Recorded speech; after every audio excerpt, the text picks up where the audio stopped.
नमस्कार, मेरे YouTube channel teacher educator series में आपका स्वागत।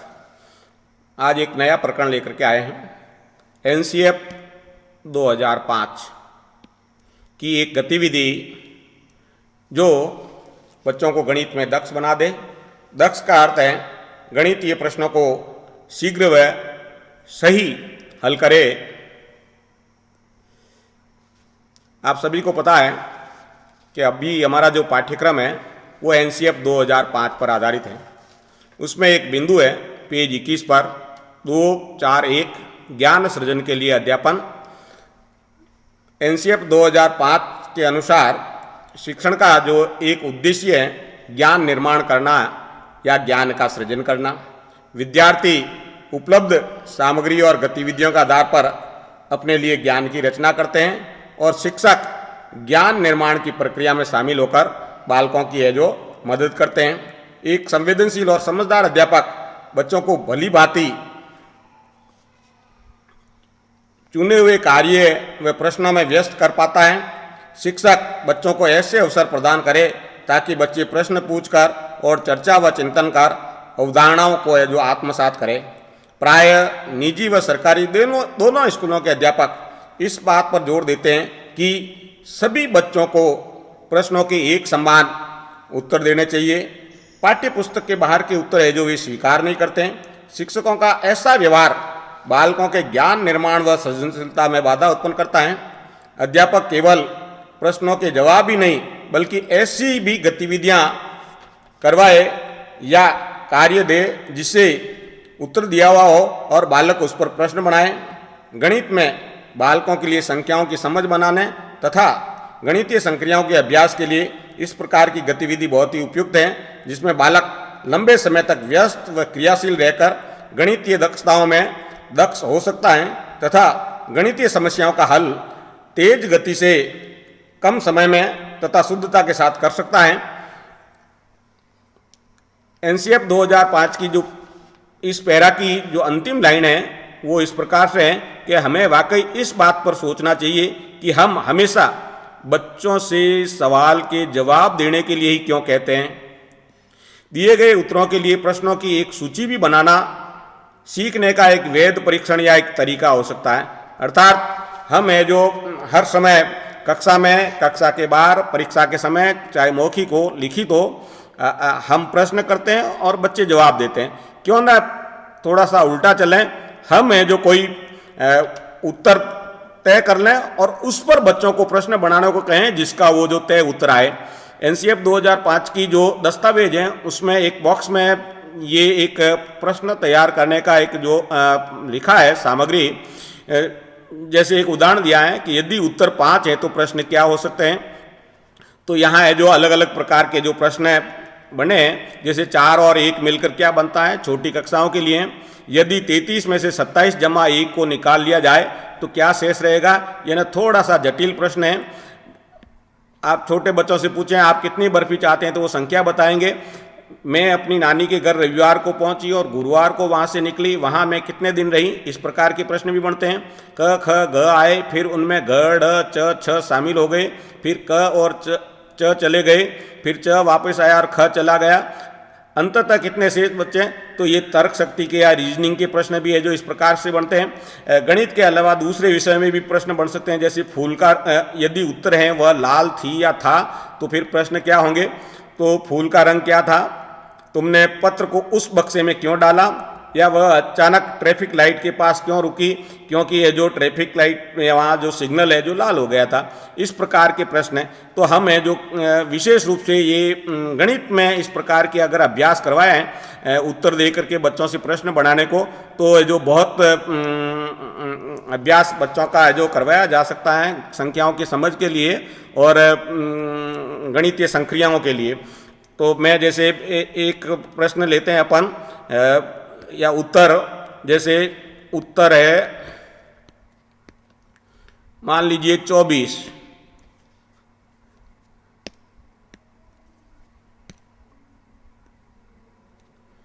तो प्रश्न क्या होंगे अब आप देख सकते हैं। इस पर सैकड़ों प्रश्न बन सकते हैं।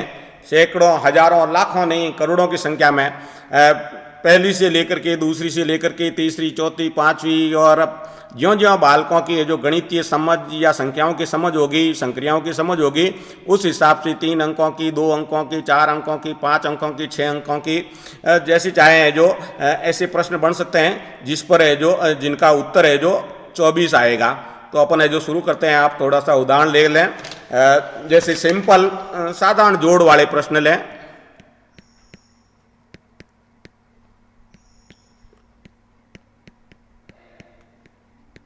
साधारण जोड़ वाले प्रश्न जिसमें अगर देखें आप तो तीसरी, चौथी पढ़ाई बच्चे हैं जो इस प्रकार के सवाल कर सकते हैं। जैसे पहला सवाल है 20 + 4 बराबर कितने होते हैं, तो 24। या दूसरा सवाल 17 + 7 बराबर कितने होते हैं, 24। या तीसरा सवाल अगर और लें अपन तो 15 + 9 बराबर कितने होते हैं। या चौथा सवाल और लें तो 19 + 5 बराबर कितने होते हैं। तो इस तरह है जो 16 + 8 या 21 + 3 और इस प्रकार से जो सवाल बनाए जा सकते हैं। इसी तरह अगर अपन लें सरल बाकी वाले सवाल,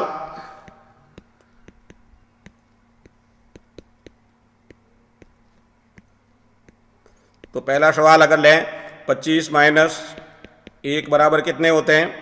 या दूसरा सवाल है 30 - 6 बराबर कितने होते हैं। थोड़ा सा और अगर जटिल बना लें तो 45 - 21 बराबर कितने होते हैं।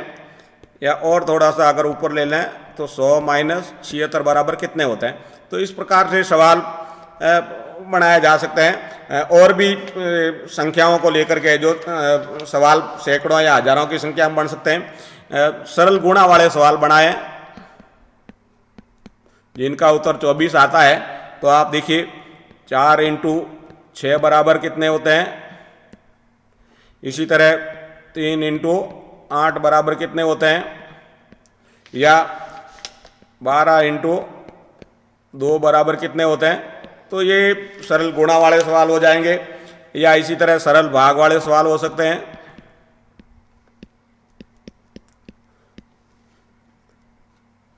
जैसे 48 भाजक 2 बराबर कितने होते हैं।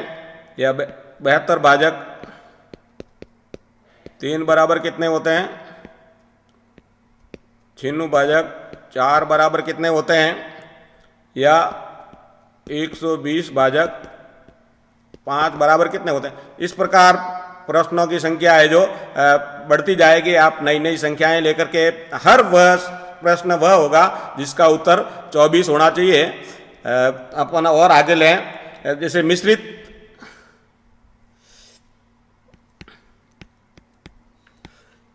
जोड़ बाकी के सवाल।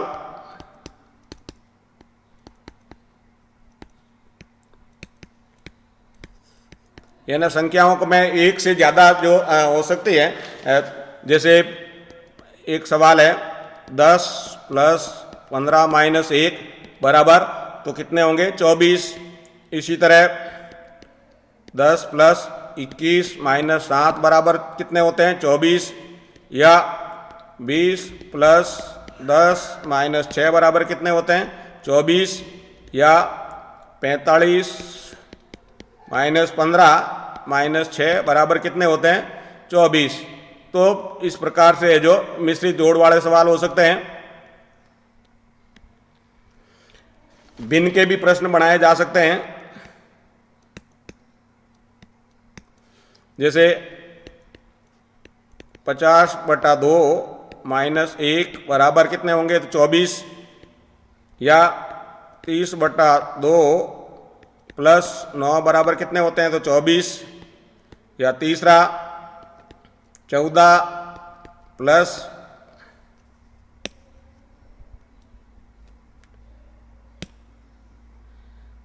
5 + 30/6, 14 × 5 = 19 और 5 = 24। इसी तरह 4 × 4 से 1/2 + 6 बराबर कितने होते हैं, तो 24। हर हालत में जो उत्तर 24 आना चाहिए। इसी तरह अगर दशमलव भिन्न के प्रश्न पर भी बनाए जा सकते हैं।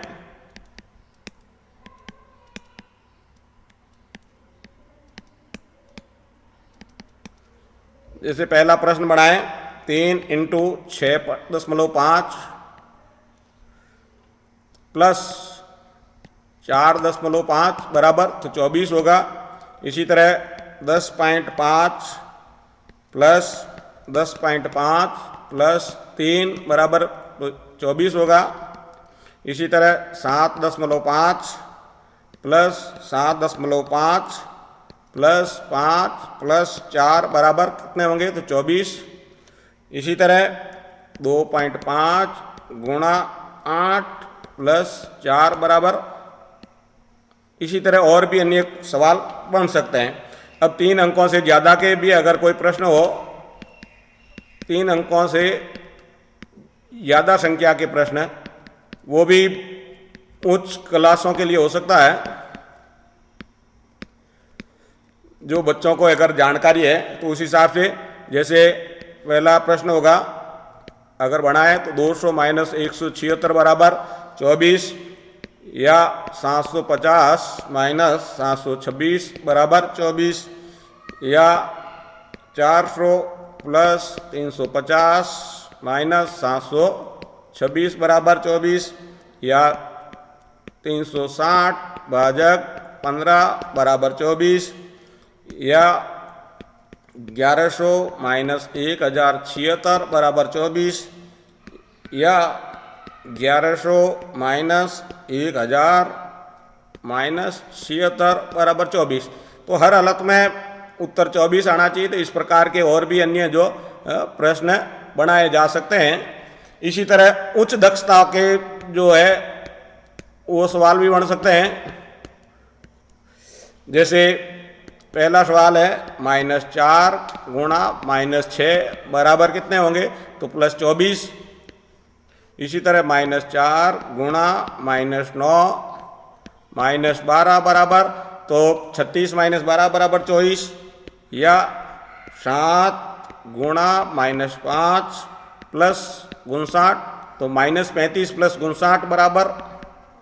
इसी तरह -2 गुणा 18 प्लस 60 बराबर तो 60 में से जो -36 गए 24। तो इस प्रकार से अलग अलग संख्याओं की समझ, गणितीय संक्रियाओं की समझ या दक्षताओं के हिसाब से, स्तर के हिसाब से कई तरह के प्रश्न बन सकते हैं। और हर स्तर पर है जो